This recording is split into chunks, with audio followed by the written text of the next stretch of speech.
I'm thinking all these videos where everybody can see right up my nose is like not ideal. But stopping is not ideal, especially when you have tailwinds. Woo! I'm kind of hoping we can hear the recording on this one because the wind is behind me. I don't use an odometer speedometer, so I'm not exactly sure how fast I'm traveling, but I'd say this is twice as fast as I normally get to experience.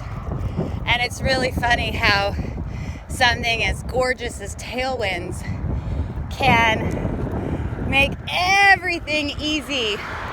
Like your mind is easy. The parts of my body that might be sore by now or feeling like I've only been on the saddle for, 5 minutes. And I think I've gone already at least 20 miles. Anyhow, I am traveling on the 90, which has been, for the most part, really pretty easy traveling. But I was reminded of something I heard the other day.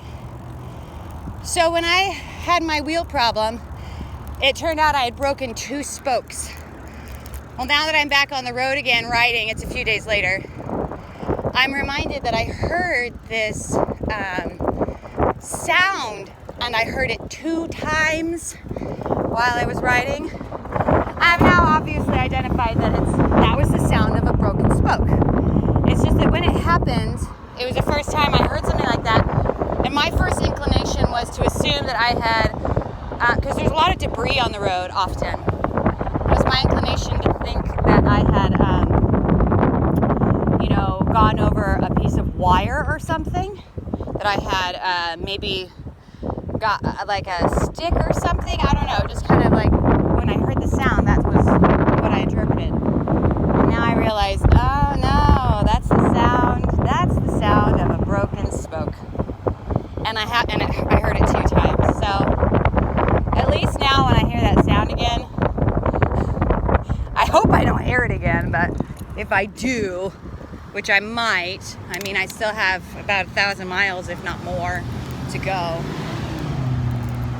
If I hear it again, I might know what I'm up against.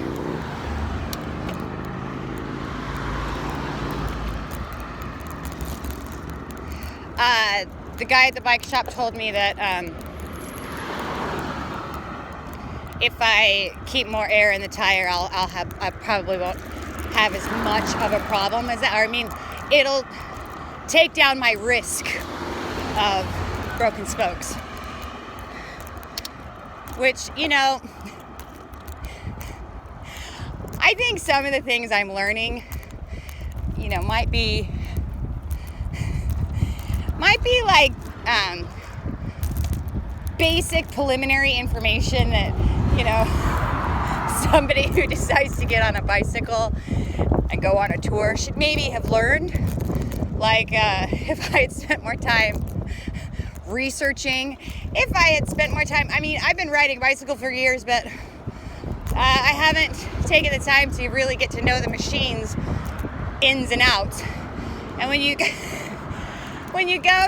I can do roadside stuff. I can fix a flat, I can patch a tire, I can adjust my brakes a little bit.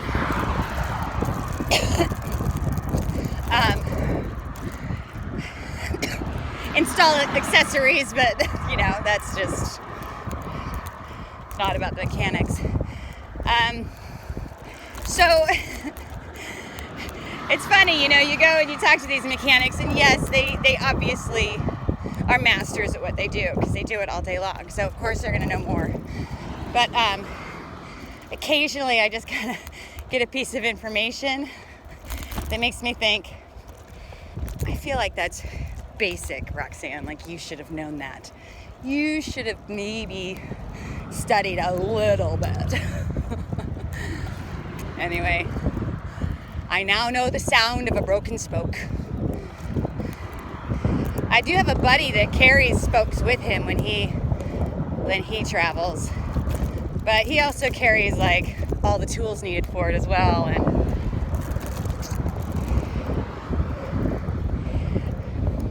it puts him in easier positions to be in more desolate areas. But it also means he has to carry a lot of weight. Anyway, so my mind is clear since I have these beautiful tailwinds. Today is kind of a day where I'm not exactly sure about accommodation tonight, where I'm going to be, which happens. But in this case today, I'm a little bit worried. I'm going to, I guess it's April now, and I'm headed to Alabama, and I was going to go straight to Dauphin Island, which is just off the coast of Mobile, Alabama. But it's the time of year now where accommodation can be quite expensive. So I'm kind of needing to decide on the ride today. I'm still waiting to hear back from some possible hosts.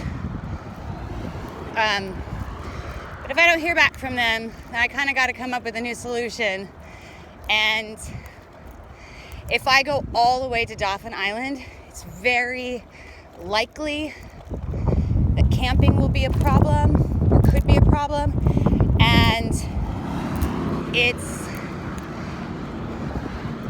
like everything that's being advertised is hundreds of dollars or over $100 for accommodation. And that's not ideal. So I've got a crossroads up here in about 15 more miles that will give me some time to have a break and suss out, do I go right or do I go left? Because there's more accommodation in Mobile, and it's more reasonably priced because there's more of it. It's just that I either choose the island or I choose Mobile. You know? And they are near each other, but for a day of cycling, they're not close enough to each other to make the choice to try Dauphin. And then if I can't find something that I'm not satisfied with, then I have to ride to Mobile, which I think is like 30 miles maybe. Maybe not exactly 30 miles, but it's enough to be a pain in the butt to do at the end of the day. And I've got winds coming from the north today. So if I went all the way to Dauphin and then had to try to go 30 miles to Mobile, I'd be traveling north. That would take me 4 more hours, maybe more. I don't know. I don't know. We'll see. Maybe all these questions will get answered.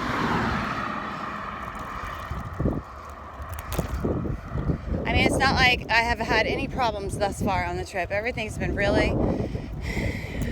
always easy for me.